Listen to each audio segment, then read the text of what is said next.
Hello friends, welcome to மாங்கனி சமையல். இன்றைக்கி நம்ம மாங்கனி சமையலில் ரொம்பவே ருசியான கத்தரிக்காய் தொக்கு எப்படி பண்ணுறதுன்னு தான் பார்க்க போகிறோம். ஸோ இது செய்கிறது ரொம்பவே ஈஸி, டேஸ்ட்டு ரொம்பவே அட்டகாசமாக இருக்கும். இது பொங்கல், இட்லி, தோசை, அதுக்கப்புறம் சாதத்தை கூட வச்சு சாப்பிட்றதுக்கும் ரொம்பவே சூப்பராக இருக்கும். ஸோ வீடியோ படி அளவுகள் மாறாமல் நீங்கள் அப்படியே செஞ்சு பாருங்கள். ரொம்பவே டேஸ்டியான கத்தரிக்காய் தொக்கு ஈஸியாக செஞ்சு முடிச்சிடலாம். வீட்டில் எல்லோரும் ரொம்ப ரொம்ப விரும்பி சாப்பிடுவாங்க. இனி அடிக்கடி செய்ய சொல்லி கேட்பாங்க. அந்த அளவுக்கு இது நல்லா டேஸ்ட்டாக இருக்கும். சரி வாங்க, இப்போ இந்த கத்தரிக்காய் தொக்கு எப்படி பண்ணுறதுன்னு பார்க்கலாம். இந்த கத்தரிக்காய் தொக்கு பண்ணுறதுக்கு நான் பெரிய சைஸ் பலூன் கத்தரிக்காய் 2 அளவுக்கு எடுத்து வச்சுருக்கேன். இது கிராம் கணக்கில் பார்த்தீங்கன்னா நமக்கு ஒரு 350 கிராம் அளவு இருக்குது. இது மாதிரி பெரிய சைஸ் கத்திரிக்காய் வேணாலும் நீங்கள் யூஸ் பண்ணிக்கோங்க. இல்லைன்னா நம்ம எப்பயுமே சாம்பாருக்கெல்லாம் பயன்படுத்துகிற நாட்டு கத்திரிக்காய் சின்ன சின்னதாக இருக்கும் இல்லையா, அந்த கத்திரிக்காய் கூட பயன்படுத்திக்கோங்க. இப்போ ஃபஸ்ட்டு இந்த கத்திரிக்காயை நல்லா கழுவிட்டு ஒரு காட்டன் கிளாத் வச்சு ஈரத்தையெல்லாம் நல்லா தொடச்சி எடுத்து வச்சுருக்கேன். இப்போ இதை நம்ம சுட்டு எடுத்துக்கலாம். இப்போ ஸ்டவ் ஆன் பண்ணிவிட்டு நம்ம எடுத்து வச்சுருக்கிற கத்திரிக்காயில் இது மாதிரி ஒரு சில்வர் குச்சி இல்லைன்னா ஸ்போர்க் வச்சு சென்டரில் குத்திட்டு இதை அப்படியே நெருப்பில் வச்சு நல்லா சுட்டு எடுத்துக்கோங்க. பாருங்கள், இது மாதிரி நெருப்பு எல்லா இடத்துலையும் படுற மாதிரி நல்லா சுற்றியுமே நல்லா வேக வச்சு எடுத்துக்கோங்க. ஸோ கத்திரிக்காயை எந்த அளவுக்கு நல்லா சுட்டு எடுக்கிறீங்களோ அதுக்கு தகுந்த மாதிரி நமக்கு தொக்குமே நல்லா டேஸ்ட்டாக இருக்கும். ஸோ இது பெரிய கத்திரிக்காய் இருக்கிறதுனால நான் ஒன்றா சுட்டு எடுக்கிறேன். இதுவே சின்ன சைஸ் கத்திரிக்காயாக இருந்துச்சுன்னா நீங்கள் ஒரே டைமில் 2-3 கத்திரிக்காயை கூட சுட்டு எடுத்துக்கலாம். அப்பப்போ ஸ்டவ் ஹை அண்ட் மீடியம் ஃப்ளேமில் வச்சு இந்த மாதிரி நல்லா சுட்டு எடுத்துக்கோங்க. ஸோ அந்த காம்பு பகுதி வேகிறதுக்கு மட்டும் கொஞ்சம் டைம் எடுத்துக்கும். அதனால் நெருப்பில் காட்டி நல்லா வாட்டிக்கோங்க. ஸோ நம்ம டைரெக்டாக கத்திரிக்காயை நெருப்பில் வச்சு சுட்டு எடுக்கிறத விட இது மாதிரி ஒரு சில்வர் குச்சி இல்லைன்னா ஸ்போர்க்கில் வச்சு நல்லா குத்திட்டு அதுக்கப்புறமா சுட்டு எடுக்கிற போது நமக்கு நெருப்பு கையில் படாது, ஈஸியாகவும் சுட்டு எடுத்துடலாம். இப்போ பாருங்கள், கத்திரிக்காயை நல்லா சுட்டு எடுத்தாச்சு. உங்களுக்கு பார்க்குற போதே தெரியுதில்ல, மேலக்கிற தோல் லைட்டாக வெடிச்சு அப்படியே கலண்டு வர்ற மாதிரி இருக்குது. இந்த மாதிரி இருக்கணும். இப்போ இதை தனியாக ஒரு பிளேட்டில் எடுத்து வச்சிடலாம். இப்போ இதே மாதிரி மீதி இருக்கிற எல்லா கத்திரிக்காயையுமே சுட்டு எடுத்துக்கோங்க. இப்போ நான் மீதி இருக்கிற இன்னொரு கத்திரிக்காயையுமே நல்லா சுட்டு எடுத்தாச்சு. இது இப்போ சூடாக இருக்கிறதுனால நம்ம உடனே மேலே இருக்கிற தோலை உரிக்க முடியாது. இது கொஞ்சம் நேரம் நல்லா ஆறட்டும். இப்போ இந்த டைமில் இதுக்கு தேவையான பொடி நம்ம அரைச்சி எடுத்துக்கலாம். இப்போ அதுக்கு ஒரு கடாயில் 1 டேபிள் ஸ்பூன் அளவுக்கு மல்லி சேர்த்துக்கோங்க. கூடவே 2 டீஸ்பூன் கடலைப்பருப்பு, அப்புறம் 1 டீஸ்பூன் உளுத்தம்பருப்பு, 1 டீஸ்பூன் அளவுக்கு சீரகம், கூடவே 1/2 டீஸ்பூன் மிளகு, அப்புறம் காரத்துக்கு தகுந்த மாதிரி மிளகாய் வற்றல் சேர்த்துக்கோங்க. சேர்த்துட்டு இப்போ ஸ்டவ் மீடியம் ஹீட்டில் வச்சு இந்த மசாலா பொருளெல்லாம் கரிஞ்சிடாமல் நல்லா வாசம் வர அளவுக்கு வறுத்து எடுத்துக்கோங்க. ஸோ நான் எடுத்துருக்கிற மிளகாய் வற்றல் காரம் குறைவாக இருக்கிறதுனால நான் 10 அளவுக்கு சேர்த்துருக்கேன். நீங்கள் எடுத்துருக்கிற மிளகாய் நல்லா காரசாரமாக இருந்துச்சு அப்படின்னா நீங்கள் ஒரு 7லேருந்து 8 அளவுக்கு சேர்த்திங்கன்னா போதும். இப்போ பாருங்கள், மசாலா பொருள் எல்லாமே நல்லா வறுப்பட்டு நல்லா வாசம் வர ஆரம்பிச்சிடுச்சு. இப்போ இந்த ஸ்டேஜில் ஸ்டவ் ஆஃப் பண்ணிவிட்டு இதை ஒரு 5 நிமிஷத்துக்கு நல்லா ஆற விட்டுருங்க. மசாலா பொருள் நல்லா ஆறுனதுக்கு அப்புறமா இதை மிக்ஸி ஜாருக்கு மாற்றிட்டு இதை நல்லா நைஸாக பவுடர் பண்ணி எடுத்துக்கோங்க. இப்போ இதை அரைச்சிட்டு வந்துடலாம். பாருங்கள், இப்போ கத்திரிக்காய் தொக்குக்கு மசாலா பொடி ரெடி ஆகிடுச்சு. இதை ரொம்பவே நைஸாக பவுடர் பண்ணிடாதீங்க. இந்த அளவுக்கு கொஞ்சம் குறகுறப்பாக இருக்கிற மாதிரி அரைச்சிங்கன்னா போதும். இது இப்போ அப்படியே ஒரு ஓரமாக இருக்கட்டும். இப்போ இந்த சைடில் நம்ம சுட்டு வச்சுருக்கிற கத்திரிக்காயும் நல்லா ஆறிடுச்சு. இப்போ இதை மேலே இருக்கிற தோலையெல்லாம் உரித்து எடுத்துடலாம். ஸோ நம்ம கத்திரிக்காயை நல்லா வாட்டி வச்சுருக்கிறதுனால மேலே இருக்கிற தோலை உரிக்கிறதுக்கு ரொம்பவே ஈஸியாக இருக்கும். உங்களுக்கு ஒரு வேளை கஷ்டமாக இருந்துச்சுன்னா நீங்கள் கத்தி வச்சு கூட உரிச்சிக்கோங்க. வெங்காயத்தோல் மாதிரி ஈஸியாக உறிஞ்சி வந்துடும்.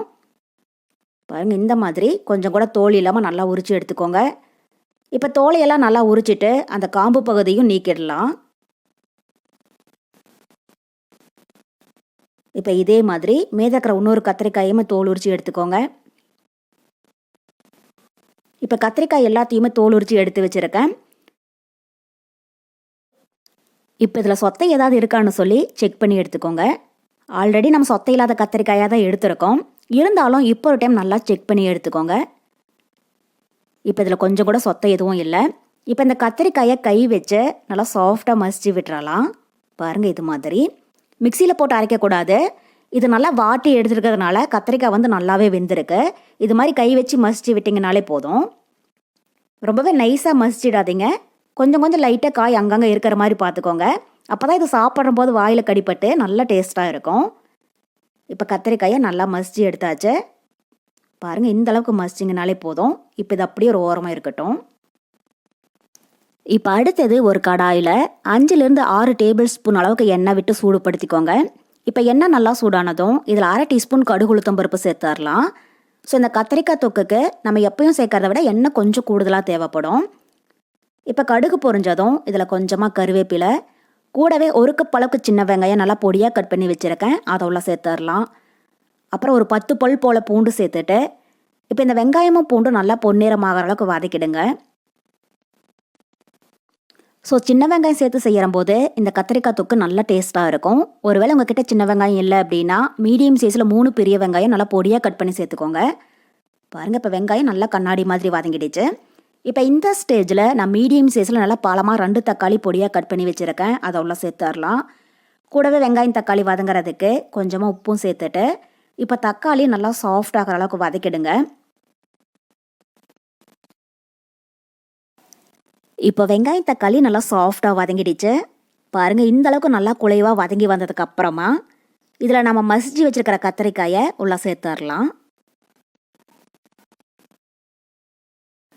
இப்போ கத்திரிக்காயை சேர்த்துட்டு ஸ்டவ் மீடியம் ஹீட்டில் வச்சு இதை ஒரு 2லேருந்து 3 நிமிஷத்துக்கு நல்லா வதக்கிடுங்க. கத்திரிக்காய் வெங்காயம் தக்காளியோட சேர்ந்து ஓரளவுக்கு நல்லா வதங்கினதுக்கு அப்புறமா நம்ம தேவையான மசாலா பவுடர் சேர்த்துடலாம்.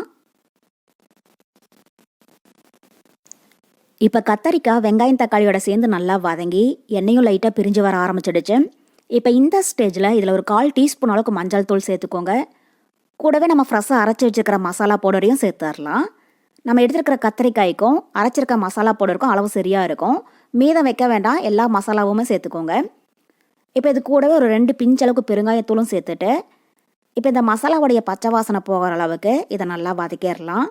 ஸ்டவ் மீடியம் ஹீட்லேயே வச்சு இதை நல்லா வதக்கிடுங்க. அந்த கத்திரிக்காயோட மசாலா பவுடரெல்லாம் நல்லா சேர்ந்து வர்ற அளவுக்கு. பாருங்கள் இப்போ மசாலாவுடைய பச்சை வாசனை போய் கத்திரிக்காயும் நல்லா சாஃப்டாக வதங்கி வந்துடுச்சு. இப்போ இந்த ஸ்டேஜில் நான் மீடியம் சைஸ் எலுமிச்சம்பழம் அளவுக்கு புளியை 1/2 கப் தண்ணியில் 10 நிமிஷம் போல் நல்லா ஊற வச்சு எடுத்துருக்கேன். இப்போ இதை கரைச்சிட்டு நம்ம புளி கரைசலை உள்ள சேர்த்துடலாம். ஆல்ரெடி நம்ம 2 தக்காளி சேர்த்துருக்கிறதுனால புளி கரைசல் வந்து அதிகமாக சேர்க்க வேண்டாம், கொஞ்சமாக சேர்த்துக்கோங்க. நல்லா கலந்துட்டு கொஞ்சமாக டேஸ்ட் பண்ணி பார்த்துட்டு புளிப்பு குறைவாக இருந்தாலும் இன்னும் கொஞ்சமாக புளி கரைசல் ஆட் பண்ணிக்கலாம். இப்போ புளி கரைசலை உள்ள சேர்த்துட்டு இதை ஒரு டைம் நல்லா கலந்து விடுங்க, அந்த புளியோடைய பச்சை வாசனை போகிற அளவுக்கு.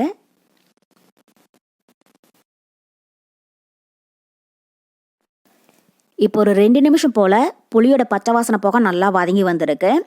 இப்போ இது கூட 1 கப் அளவுக்கு தண்ணி சேர்த்துடலாம். ஸோ தண்ணி அதிகமாக சேர்க்காதீங்க, நம்ம நல்லா திக்கான தொக்காக தான் செஞ்சு எடுக்க போகிறோம். அதனால் 1 கப் அளவுக்கு தண்ணி சேர்த்திங்கன்னா போதும். இப்போ தண்ணி சேர்த்துட்டு இதை ஒரு டைம் நல்லா கலந்து விடுங்க. கலந்து விட்டுட்டு இப்போ இந்த ஸ்டேஜில் நீங்கள் உப்பு காரம் உரப்பு இதெல்லாமே செக் பண்ணி பாருங்கள். உங்களுக்கு ஒருவேளை உப்பு காரம் குறைவாக இருந்தாலும் நீங்கள் தேவையான அளவு ஆட் பண்ணிக்கோங்க. இப்போ உப்பு குறைவாக இருக்குது, நான் இன்னும் கொஞ்சமாக உப்பு சேர்க்குறேன். காரம் குறைவாக இருந்தாலும் கொஞ்சமாக மிளகாத்தூள் சேர்த்துக்கோங்க. ஒருவேளை உங்களுக்கு புளிப்பு கம்மியாக இருந்துச்சுனாலும் கொஞ்சமாக புளி கரைசல் ஆட் பண்ணிக்கோங்க. இப்போ உப்பு சேர்த்துட்டு இதை நல்லா கலந்து விட்டுட்டு கடாயடியை மூடி போட்டு மூடி வைக்க வேண்டாம். மீடியம் ஹீட்டில் ஒரு 10 நிமிஷத்துக்கு அப்படியே வேகட்டும். அப்பப்போ இடையில கிளறி விடுங்க. 10 நிமிஷத்துக்கு அப்புறமா எப்படி இருக்குன்னு பார்க்கலாம். பாருங்கள் இப்போ ஒரு 10 நிமிஷம் போல் ஆகியிருக்கு. கத்திரிக்காய் தொக்கும் நல்லா திக்காகி எண்ணெயும் நல்லா பிரிஞ்சு வர ஆரம்பிச்சிடுச்சு. இந்த மாதிரி நல்லா கெட்டியான ஒரு கிரேவியாக எடுத்துக்கோங்க. இதை நம்ம ஃப்ரிட்ஜில் வைக்கணும் அப்படிங்கிற அவசியம் இல்லை. ரூம் டெம்பரேச்சர்லேயே 2-3 நாள் வரைக்கும் கூட வச்சுருந்து சாப்பிட்லாம். இந்த மாதிரி நல்லா திக்காக எடுத்துக்கிட்டிங்க அப்படின்னா அவ்வளோதான். இப்போ கத்திரிக்காய் தொக்கு தயாராகிடுச்சு. இந்த ஸ்டேஜில் நாம் ஸ்டவ் ஆஃப் பண்ணிடலாம். அவ்வளோதான். இப்போ நல்லா டேஸ்டியான கத்திரிக்காய் தொக்கு ரொம்ப சூப்பராக தயாராகிடுச்சு. இது நல்லா சுட சுட சாதம், இட்லி, தோசை, அதுக்கப்புறம் சப்பாத்தி, பரோட்டா கூட வச்சு சாப்பிட்றதுக்கும் அவ்வளோ ரொம்ப அட்டகாசமாக இருக்கும். ஸோ கண்டிப்பாக நீங்களும் இதே மெத்தடில் இந்த கத்திரிக்காய் தொக்கு வீட்டில் செஞ்சு பார்த்துட்டு டேஸ்ட் எப்படி இருந்துச்சுன்னு மறக்காமல் கமெண்ட் பாக்ஸில் சொல்லுங்கள். என்னுடைய இந்த ரெசிபி வீடியோ உங்களுக்கு பிடிச்சிருந்தா லைக் பண்ணுங்கள், உங்கள் ஃப்ரெண்ட்ஸ் அண்ட் ரிலேட்டிவ்ஸ் கூட நிறைய ஷேர் பண்ணுங்கள். மறக்காமல் மாங்கனி சமையலுக்கு சப்ஸ்கிரைப் பண்ணுங்கள். நன்றி.